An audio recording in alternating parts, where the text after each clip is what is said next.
Ladies and gentlemen, would everyone please take their seats? Let's get everybody in, get the door closed. You don't want to miss this. All right. Our next speaker, one of my favorites, has that perfect combination of humor, courage, intelligence, and enthusiasm for the great outdoors. How can you not love a woman who, A, had a video blog series named Ham Nation, B, routinely smacks down Juan Williams on the O'Reilly Factor,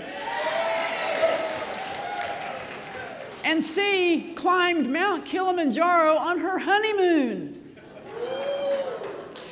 Let's give an enthusiastic Rocky Mountain welcome to Mary Katharine Ham.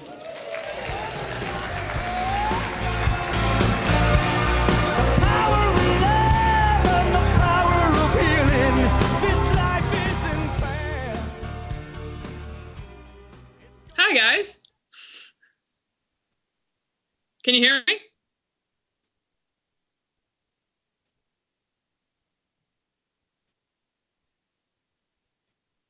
Hey, everyone. We got you, Mary Katharine. Okay, just making sure. Hey, I very much wish that I could be there in the room with you in beautiful Colorado. I am on the East Coast instead, stuck here awaiting a flight that might not happen to Tampa, depending on how the weather looks. I really wish I could be out there with you guys. It became a traveling issue, and I couldn't make it, but I hope to make it to beautiful Steamboat Springs ASAP, because I love being out in Colorado. I love that the speed limit is 75. You don't see that on the East Coast. I love the people out there. And as my very kind introduction from Jennifer mentioned, thank you for that. I like to do a 14er every now and then. So I plan to come out there more often in the future and maybe collect a few of those. Maybe I'll do it with Paul Ryan. I can interview him while I'm doing it. I wanted to talk to you guys today a little bit about where we are in the campaign as of now. I don't know about you guys. I feel a little exhausted sometimes because I think there's a reason for that. We've been through a lot of conversations during this campaign. You may notice that the media once a week wants to have a national conversation about something. Well, here's my theory on politics junkies, like you and like me. We're not super normal people. We're a little odd, and that's okay. I'm comfortable with that. You should be comfortable with it too. But what we are, I think, when people look at us is, have you ever met a really, really super dedicated Days of Our Lives fan or similar soap opera? That is what we are. When it comes to politics, we are watching the show every single day, and we are trying to convince normal people that something really exciting is happening every single day, right? Sometimes they don't believe us, and it takes a lot of convincing. To them, they go, I don't know, I feel like I could tune in 4 years from now and everything would look the same. Stefano would still be locking up Marlena, and everything would be the same on Days of Our Lives. So it sometimes can be hard to connect and make people understand what's going on. I think this year it's been even more chaotic than usual. Does it feel to you a lot like we're talking about the economy frequently, or does it feel like to you like we're talking about some random issue once a week? I think that's what we've been doing a lot of, and the media is interested in doing that. The Obama campaign is interested in doing that, and that's why we end up doing that. Here's the thing about a national conversation. It is neither national nor a conversation. That's the key thing to remember. In fact, what you should also remember is the first person who asks to have a national conversation is probably the least likely to actually want to have a conversation. Here's what I mean. It's not national because the entire discussion happens between Debbie Wasserman Schultz and an anchor on MSNBC. You're not part of it. Normal people are not part of that conversation. And it's not a conversation because only one side is allowed to express itself. For instance, let's look at famous national conversations we've had in the past. The Duke lacrosse case comes to mind. In the case of the Duke Lacrosse case, the national conversation required that you ignore the facts of the investigation, that you not hold off on judging whoever was named as the properly politically correct suspect, and that we just move along and condemn people without actually looking at the facts. The Skip Gates incident, where Barack Obama said that the police acted stupidly in their interactions with the Harvard professor, another example where we were called to condemn somebody immediately without actually looking at the facts. And in fact, the assertion from the media is that you are somehow bigoted if you actually would like to look at the facts. So I think that's a cycle that we have been stuck in during this campaign. Let me give you a couple examples. One, I wanted to mention this one, the Tucson shooting. Perfect example of a national conversation where the media and the left came to a conclusion and we were just required to sit there and not defend ourselves. The shooter in that case had nothing to do with a political motivation. It's been proven since then, but because it was helpful to blame Tea Partiers, we ended up having a silly, uninformed, prejudicial to our fellow citizens national conversation about the Tucson shooting. And I think this year we've seen a lot of that. We've had a national conversation about fried chicken, in which only one side is allowed to express itself. We've had a national conversation about whether Mitt Romney causes cancer. That one, by the way, comes to us from the same campaign that brought us the national conversation about toning down our rhetoric after the Tucson shooting. There's the great irony there.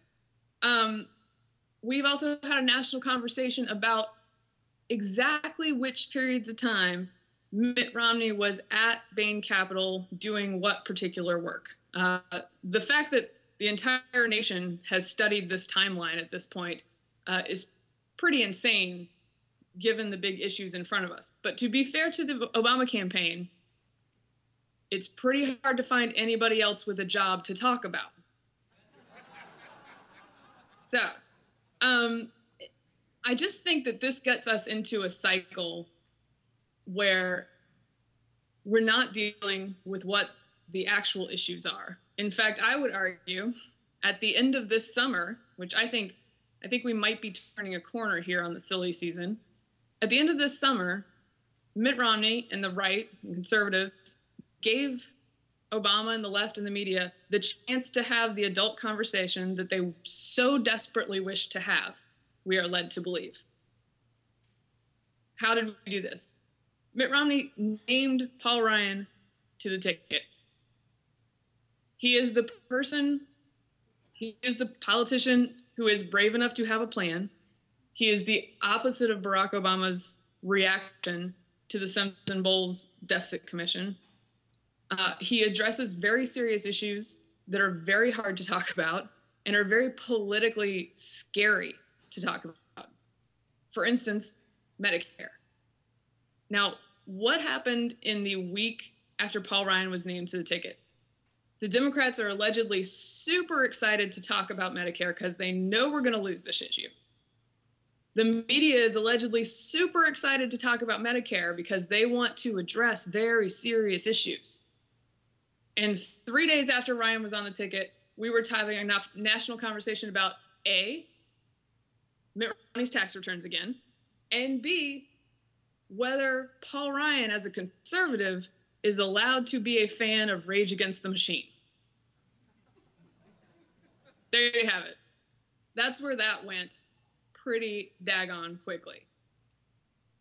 And I think we may have hit a point where we can turn a corner here. Let's look at where we've come. Because of this summer of barrage of ridiculous stories, I would also note that when a shooter who very likely had political motives and implications to it, when he went into the Family Research Council and shot a security guard in what looks like a politically motivated shooting, Curious, we did not have a national conversation about that, did we? Yet you'll remember in 2009, we had a lot of conversation about how impolite Tea Partiers might possibly cause the downfall of the Union. The double standard is breathtaking. It always has been. It will continue to be. But I do think that we have a chance to move in a different direction moving forward. I say that because, well, first of all, Barack Obama has gone through $120 million in negative ads this summer. Thanks to my good friend John Podhoretz, who writes for the New York Post, I have the stat that John McCain, just for comparison's sake, spent $75 million in the general election in 2008. So $120 million this summer versus $75 million spent by McCain last time the entire election. And where are we? Well, the most recent Fox poll shows Mitt Romney up by 2, 45-43. Recent Quinnipiac polling out of Wisconsin, Paul Ryan's home state, shows improbably that folks there are moving in his direction. He's gotten a significant bump in that state, which should be a pretty, it's a battleground state, but it should lean blue. And it's now gone to toss up. And then, also improbably, the Barack Obama campaign has had to be on defense about Medicare. They have been winning this issue since the day the program was created. They have been scaring people into not talking about it. And this time around, seniors took a look at Paul Ryan and decided he was the cutest bingo caller they'd ever seen, and they weren't going to fret about it. And there's something powerful there. Winning an unexpected argument that you weren't sure you could win.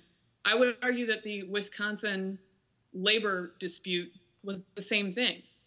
A year or two ago, I would have said, man, they're going to spend so much money and so much time and fight so viciously that there's no way Scott Walker can hang on.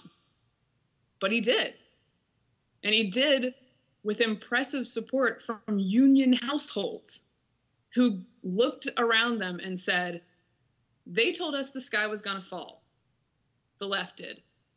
And it didn't. Teachers aren't getting fired. In fact, we were able to keep them on because we had this discussion. So I think they cried wolf in that situation. I think they're doing the same thing with Mitt Romney. And the question is, of course, whether people will believe them. But I think we're poised to win some arguments. I think the entire Barack Obama presidency has been a very interesting educational experience. Isn't that a nice way for me to put it?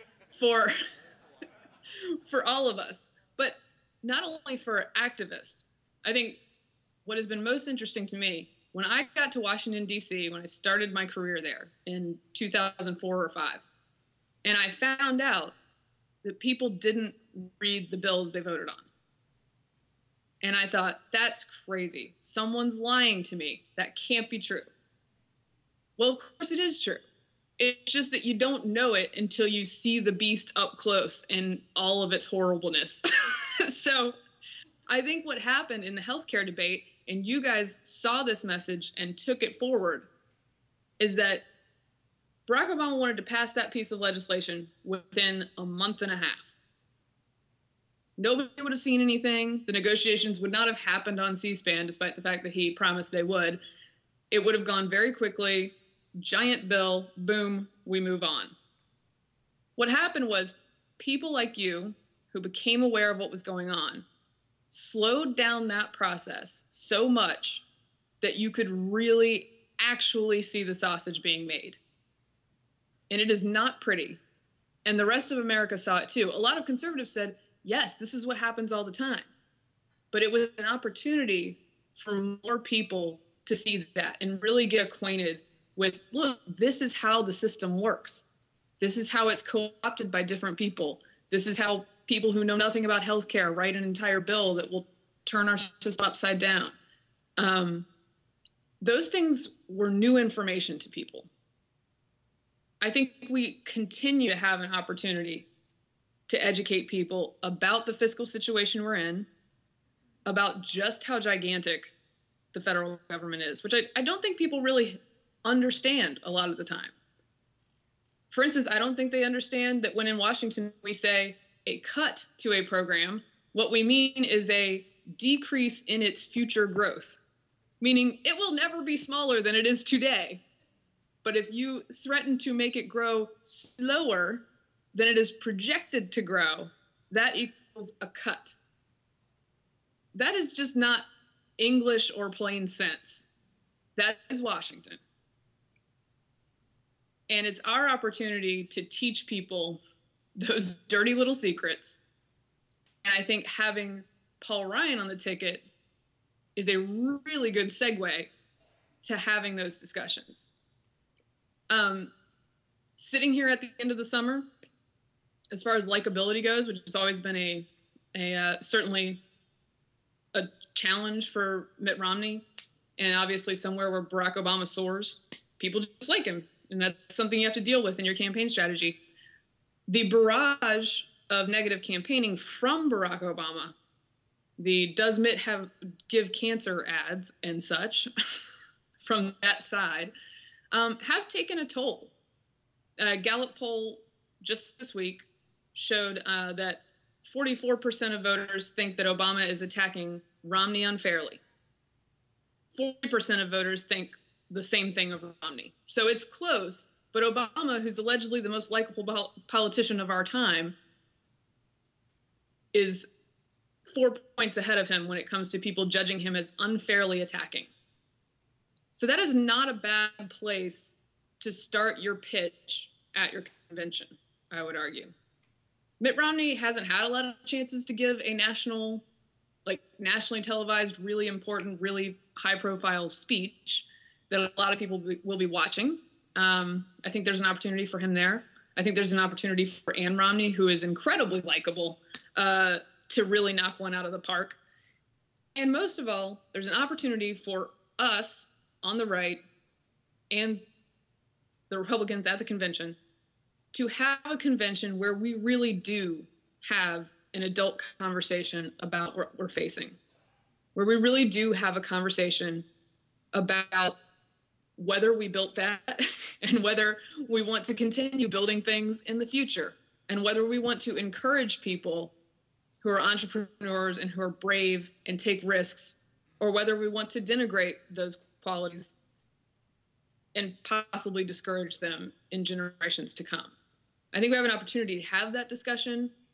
And on the other side, right after the Republicans are done, the assumption is, or it looks like it's winding up to be, 3 days on abortion and gay marriage in North Carolina from the podium for the Democrats, which I am not sure is a great calculation for them. If you look at the actual numbers on abortion, for instance, the media thinks this is a hugely problematic issue for Republicans. And I would argue it is if we shoot ourselves in the foot and say dumb things about it. But in general, the issue is about a 50-50 issue, depending on what poll you're looking at.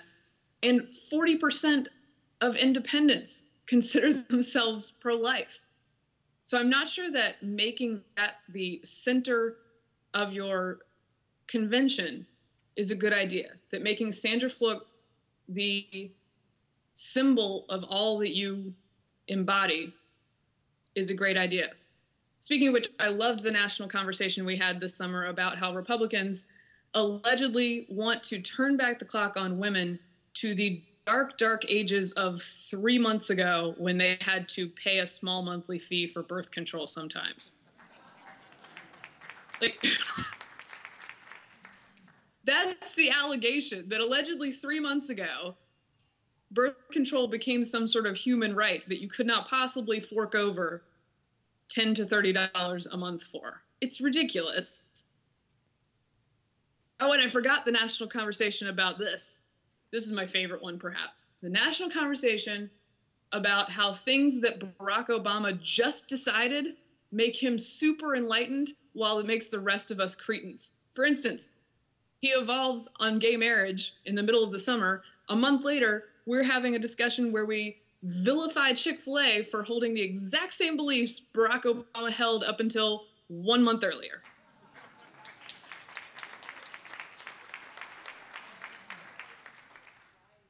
Anyway, I do think we have a chance to really draw a line and say, yes, we're going to have the discussion about the economy. We're going to have the discussion about jobs and about our debt. Because the thing about this summer of nonsense, in many ways, is that at the end of it, what are still the top 2 issues in every single poll? Jobs in the economy, debt and deficit.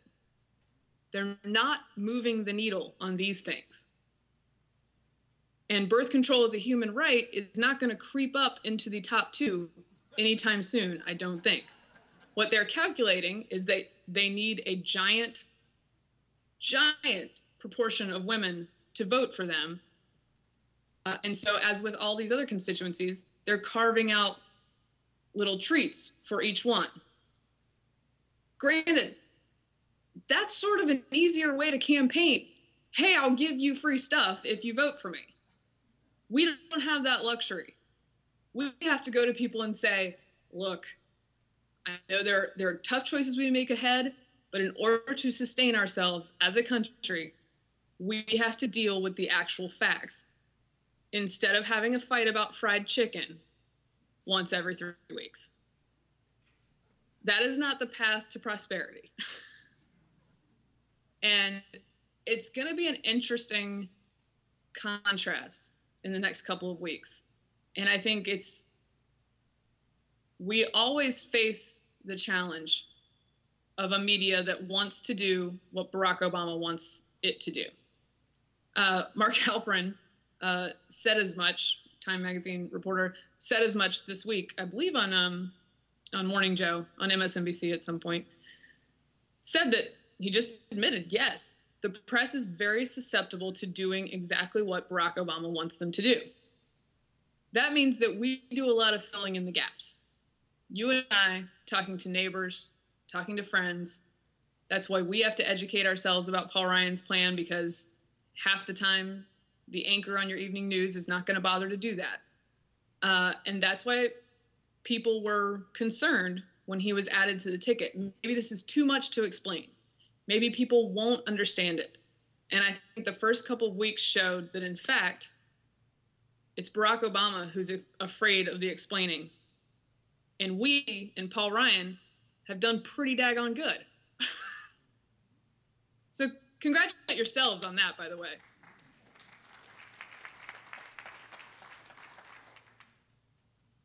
And finally, I have a theory about Barack Obama and what he wants to end up being. I've always thought maybe, just maybe, he really doesn't want to be president so much as he wants to be a Democratic ex-president. Hear me out. Being president right now is not very fun. The economic situation, not great. He doesn't want to talk about any of the issues that are actually on his plate. I think he signed up for something he's not great at. But especially when you're looking at the contrast between being who he is right now and dealing with all that stuff and being a Democratic ex-president, which may be the greatest job in the entire world. You get paid millions of dollars for everyone to fall at your feet in every destination you go to. Please see Bill Clinton.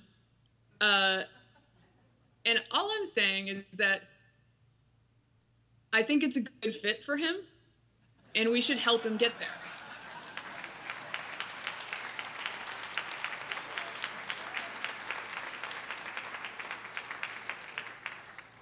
Now, I apologize. I'm having a little bit of trouble hearing you guys. So if I was like rushing a little bit. I didn't mean to not give you time to react, but I could hear you a couple times, but I'm having a little bit of trouble. I would love to do some Q&A. Is that possible since I'm having a little trouble hearing, Rick? Oh yes, we can do Q&A just fine. Okay, and I love Q&A, so I know I've left a little bit of time here, but I wanted to check and make sure that that was possible. So. Yep, absolutely. Do you want to go to Q&A now, or do you have some more before?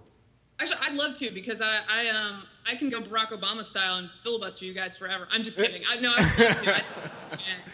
Okay, well, Dr. Hoffmeister here is going to get the people to ask you the questions. They're going to stand right here where I am, looking at the camera. I'll ask the first question because I'm very politically incorrect, and I know these good people are much too polite to ask this question.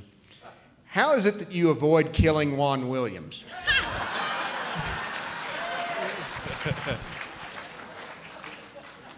Weird, I never get that question. Anybody else? Come up. Actually, Juan, I actually really love working with Juan. And I will tell you, have any of you guys ever met him in real life? A lot of folks that I've been to these events with have actually met him in real life. Super sweet guy. The thing I like about Juan, and yes, we generally disagree, but the thing I like about Juan, and this is not true of a lot of people who go on TV. I mean, frankly, sometimes it can be your job to go there and spit out whatever the DNC sent you that day, right? Juan, especially the two of us together, because we've become friends, he is not trying to pull the wool over my eyes. He's not trying to lie about something that the DNC sent out. Like, do I think he's wrong sometimes? And does he think I'm wrong sometimes? Yes. But it's a lot more fun to be on TV when you know the two of you are trying to tell each other the truth instead of trying to lie to each other. Like, you can have an honest debate there in the middle, and a lot of people will just go on TV and make stuff up, and I just kind of sit there like, which is not the most effective response. I need to work on that. But it's nice to be on with somebody who truly is, like, he's an honest broker. And, like, I think he's wrong sometimes, but he's a good person, and I appreciate that. And yes, occasionally we shoot O'Reilly in two studios right next to each other, and then we walk out of the doors and see each other as soon as we're done. And so sometimes I walk out like huffing and puffing and throwing things, and he takes it rather well. We're buddies at the end of the day. Go ahead, Mary. Hi, I'm Mary Katharine. Hey there. I'm not standing in the right position. There we go. Oh, hi. I'm right here. Hi, Mary Katharine. Thank you very much. Your talk was great, and we're sorry you're not here with us.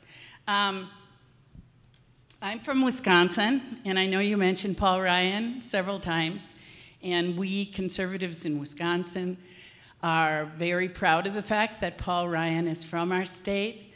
We also have a lot of other things to be proud of. Senator Ron Johnson. And also, last but not least, we defeated the unions against a recall.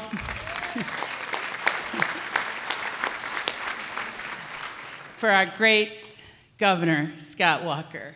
So the conservative movement is alive and well in Wisconsin, and we have a lot of hopes for Paul Ryan. And I thank you for mentioning him so many times. In Wisconsin, we like to think that we go toward the sound of the guns instead of away from it. And we call ourselves Ground Zero. For the last 2 years, we've been very busy. Definitely. So we're ready for November. Rick stole my question, but I'll phrase it just a little bit differently. Yeah. When you and Juan are on at the same time, Bill O'Reilly's in the middle, and one time I timed the amount of time you get to talk as opposed to how long Juan gets to talk. And he talked probably 2/3 of the time, and you talked 1/3.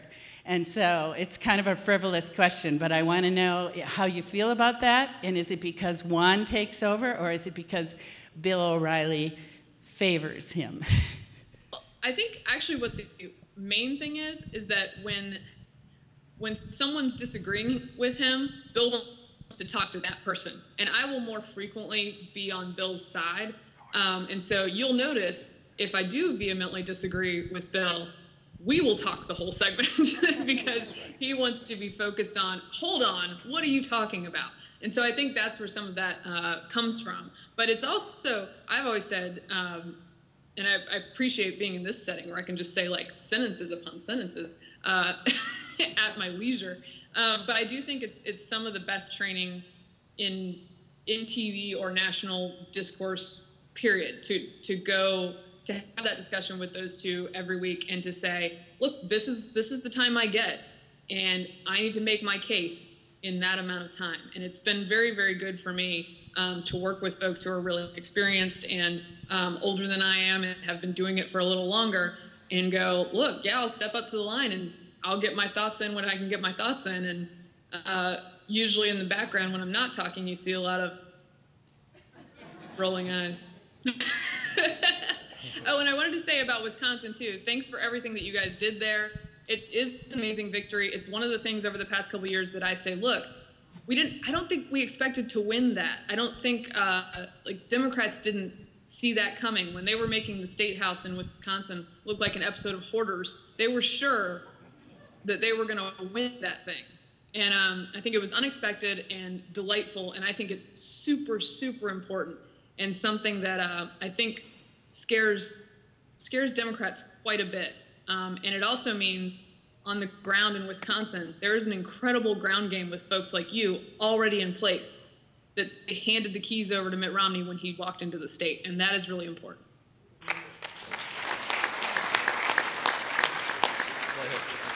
Good afternoon, Mary Katharine. Thank you very much for being here. It's a pleasure to even be able to ask you a question. This is kind of a fun question.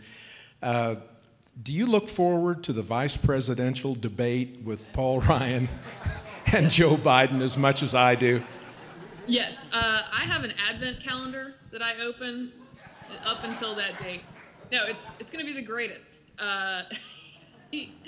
Joe Biden is so amazingly bad. It's delightful for us. It's a sin that he doesn't have to pay a price for being as bad as he is. Frankly, the media is just like, oh, shucks, there's Joe again, which, you know, as you guys know, is not the way they react to Republican politicians who say equally stupid things. I was pleasantly surprised to see him get some flack for the chains comment, which was obviously disgusting. And people say, Joe Biden, he doesn't, the defense is always, well, you know, it's just Joe. He doesn't know what he's saying. Well, you know what? Sometimes he doesn't. Sometimes, though, Joe, as the attack dog, which has come to be known and used as for the administration, is just really, really comfortable with blatant demagoguery. And that's why I sent him out there. And that's what he did. And my argument was like, look, if it didn't have any connotation, the chains comment, then I say y'all a lot. I'm from North Carolina. Joe Biden doesn't say y'all a lot because he's from Delaware. He stuck that in there for a reason. There was a reason he said it where he did, the way he said it. And even Charlie Rangel came out today and said, of course he was talking about slavery, and it was stupid. Which, I don't like to be on the same side as Charlie Rangel, but it happens sometimes when he's smart and doing the right thing. Go ahead. Mary Katharine, my name is John. Hey there. Hi. Hey, isn't it interesting how Barack Obama changes his speech depending upon his audience, going to slang or speaking eloquently? But here's my question. The economists that I've been talking to say that we're headed toward a really rocky time financially. We're headed toward a fiscal cliff. And my concern is let's say Mitt Romney and Paul Ryan win, and people aren't prepared for the pain that's ahead. So we're talking about the adult conversation. I would like to talk about we can go through this period of time of pain and get better, Right. or we can go through a period of time where it hurts and it's just going to keep hurting, and eventually we just die off. Yeah, no, I think it's really, it's a delicate conversation to have. But Paul Ryan has always pitched it as, look, if we do not act quickly, then things get far, far, far worse down the road. And I think that as far as people being prepared for that, one of the things that I think Romney did, and I don't want to discount that this is an uphill battle at all. It's a tough conversation to have. It's a tough pitch to make. It's easier to hear, we're America. Nothing's ever going to go wrong. Move along. Don't pay attention to the $16 trillion in debt. That may be an easier argument to hear. And I hope that people don't go for that. I hope that they look at the situation and say, okay, we really have to face up to this. But it's a tough discussion to have. I do think that when Mitt Romney put Paul Ryan on the ticket, one of the things he did was signaled very clearly, this is where we're going, folks. So there's not, if they are to win the election, it's far easier to argue that people knew what they were getting. You know what I'm saying? Because it's so clear that Ryan has put out a plan, obviously has changed over time, he's made modifications with the plan that he worked on with Senator Wyden, who's a Democrat. I think that speaks in his favor and is a good pitch for people. The Ryan Wyden budget plan is more bipartisan than Obamacare was. So how radical is that? So yeah, I think it's a hard discussion to have, because it's about something that's unpleasant. It's about unpleasantness that can happen in the future, but it does get far more dangerous if we don't address it now. And I think when Romney picked Ryan, and when Ryan started talking to the American people, they placed their faith in you guys and in them to say, okay, we're willing to hear this and be rational about it. And I think thus far, it's been surprisingly decent results. And I think it's a responsibility for all of us to be having these conversations frequently, and making sure we're well informed and informing others, because it is a lot of explaining. And unfortunately in politics, they say, the old saw is, if you're explaining, you're losing. This time around, we have to explain and win because that's what's necessary. Yes, Mary Catherine, Ty Lockhart. I'd like to suggest that when the conservatives talk about taxes, that they frame it in the following manner. Let's just take the top rate. It's proposed to go from 34 to or 35 to 39. So people say that that's a 4% increase, but it's not. It's the 4 divided by 35, which is an 11 or 12% increase. Right. And conversely, the top rate for now is 34 or 35. Romney is proposing to lower it to 28, which is a huge percentage reduction. And that logic applies for all the different tax rates. And it seems to me that would be a better way to talk tax increases and decreases rather than a percentage of the gross. Yeah, no, I think you're correct, and that's one of those things where you can get tripped up on because it is harder to explain that. I think a lot of reporters don't work in tax policy very often. Frankly, a lot of reporters don't work in numbers very often, and so you can end up with a misstatement of policy, either intentionally or unintentionally, on a lot of these issues. And I think one of the things, to me, that works when I'm talking to people who don't know a lot about tax policy is to talk about it from a position of, this is so complex and it should be simpler. And I think we want to be, as conservatives, we want to be moving toward a possible tax reform in the future. I think, at least lip service wise, a lot of people are on board with that. And I think explaining to people, look, what I always say is complexity in the system is a subsidy for everybody who can afford a really good lawyer. So you're actually hurting people who have fewer resources. You're hurting smaller companies who can't have an army of lobbyists. You're helping only cronies of the president who get strings pulled for them and credits given to them. And a more simple system would get rid of so much of that and make it truly fairer, instead of just fairer meaning punishing whoever Democrats happen to not like on a Tuesday. Mary Katharine, now this next questioner is our good friend, Alan Wilson, the Attorney General of South Carolina. All right. Hey. Hey, Mary Katharine. I'm a North Carolinian. Don't come after me. No, you're neighbor to the south. Yeah. Actually, I'm going to be up in Charlotte the week of the Democratic convention at I think a Rock the Red rally Nice. with some Charlie Daniels band and some other conservative bands. We're going to go up there and rock it for the Dems. But I'm going to be in Washington, D.C. this week in lieu of going to Tampa because of the voter ID lawsuit that South Carolina is currently engaged in.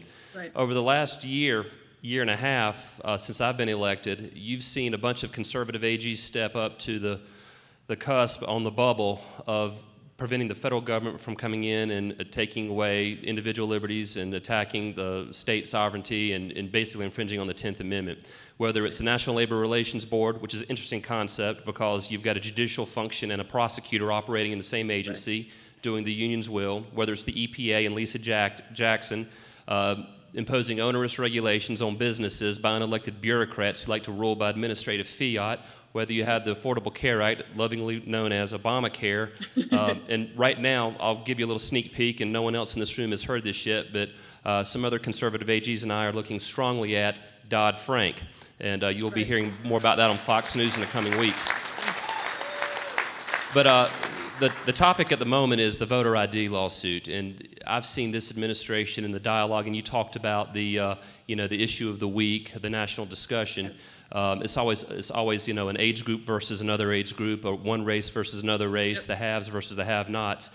With the voter ID, I've seen the Justice Department come in and just full-on assault some states using what was intended to be a good thing, the Voting Rights Act of 1965. Right. Yeah. And assault some states. And I'm going to be in D.C. all next week, and I just wanted to get your thoughts on how you're seeing the voter ID lawsuit as it, as it spreads across the country. My last thought before I get your response, I was at the ABA 2 weeks ago to debate Jesse Jackson in Chicago, Illinois, of all places. And a report came out in LaSalle County, Illinois, where the voting population, the number of people registered was 520% the number of people living in the county in Chicago, Illinois, and they claim there's no voter frauds. So just want to get your thoughts on that. Yeah, I think it's a really interesting issue because liberals genuinely argue either this is completely just an attempt to suppress voter turnout, or that voter fraud never existed, even though half of them I know have worked in Chicago and they've seen it. To me, it's ludicrous to argue that this is so onerous that people cannot handle doing, and frankly, pretty condescending if you're making that assertion about only minorities, that they can't manage to get an ID. And I think it's a pretty low bar. Different states can make their own decisions, and I appreciate that that's how our different state system works. And not only that, but you have 1,000 left-leaning Democratic voter registration groups, one of which in Virginia was just found sending filled-out election forms to pets and dead people. Maybe they could take those resources and use them to take people who are real people who don't have IDs to get IDs. That would be a good use of those resources. I've never understood why people think that's so incredibly onerous, but I also would say on a broader election messaging level, I think the Department of Justice has been reprehensible at times during this administration. I mean, Fast and Furious blows my mind. Another thing we're not having a national conversation about because the Barack Obama administration shipped guns illegally to Mexican cartels who later killed a federal border agent and 300 Mexicans. This is not a front page story every single day. Are you kidding me? So I think that's a message that we should be having about the DOJ during this stretch at the end of the election, because the bad behavior has been amazing. Just as an aside, I'm Gary Hoffmeister from Indiana, and I thought that we already had won this thing on the voter ID in the Supreme Court a couple of years ago, so this seems like double jeopardy to bring it up again. But that's not my question. My question is, I've had a hypothesis for a while, just a quick background. In 1980, Carter and Reagan were neck to neck in the polls right up to the end. Then, of course, Reagan blew them away. Right. And I believe that people were lying to the pollsters at that time because they didn't want to believe, or they wanted to go along with the mass media that Reagan was some kind of wild cowboy that was going to start World War III. I think that maybe a lot of people are lying to the polls right now because they don't want to say that they are going to vote against the first black president. Yeah. And I just want to know what you think of that. Yeah, I do think there's some wiggle room in these polls for a couple reasons. One, I do think it's possible that when the steady barrage of media coverage is that if you do not, I mean, this is the message we've all gotten, correct? You've gotten it in person, you've gotten it on TV, is that if you don't back this president, if you don't like his policies, if you deign to not enjoy watching him give a 73-hour speech once a month, then you're probably racist and mean. I mean, that's the message we get. So I would not be surprised if some people on the phone with pollsters don't want to admit to that. I mean, I think there is some wiggle room because of that. I also think that a lot of these polls have oversampled Democrats, sometimes by huge margins, with margins of, Democrats plus 11, which I believe Democrats always turn out at a slightly higher level, like usually 2 or 3 points higher, historically. In 2008, best year for the Democrats perhaps ever, 7-point distance between the two parties, I believe.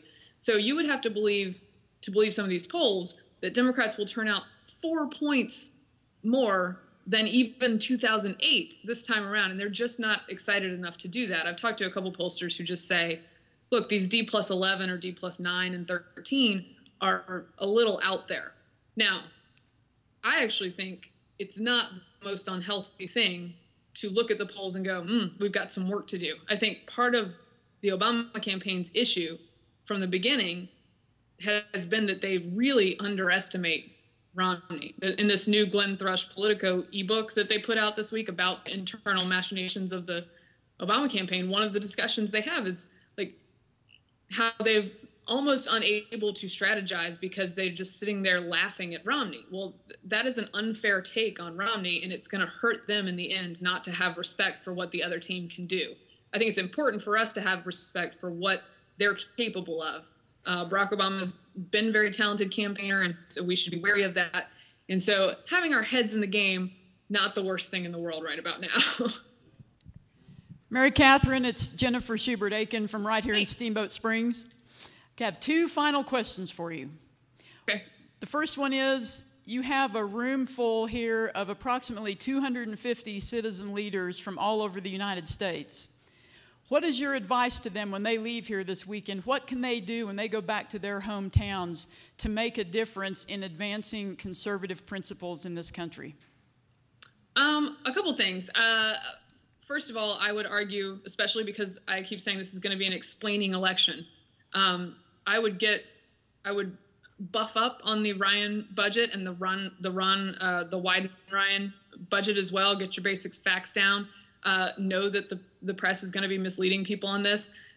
If you're in a battleground state and Barack Obama comes to your state, he's been known to mess up on local issues and defense type issues in local interviews, because of course he doesn't do national press interviews anymore because that would be too hard. He just goes to the local press.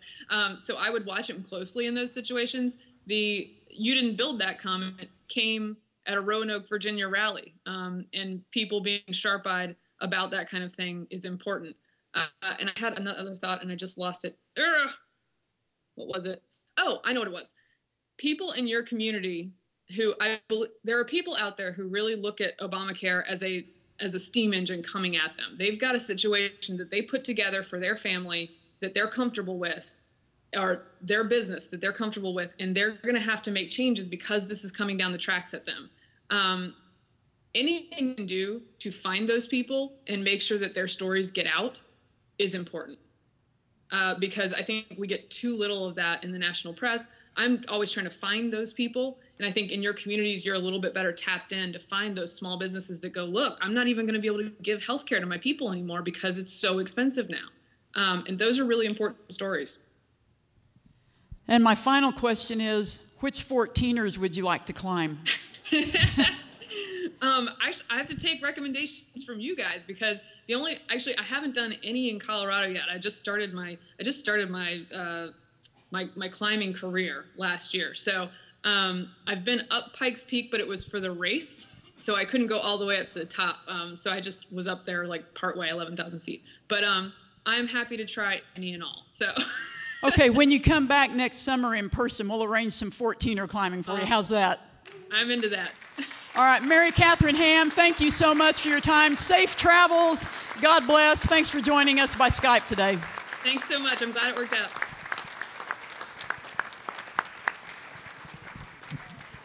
Okay, ladies and gentlemen, we have good news. Our second party in the debate should be here in about 10 minutes. So we are going to get to have our debate. Should we give him about 10 minutes to get here? And we'll let's plan to start just the minute he gets here. We might run a few minutes long to get it all in, but we'll try to do our best.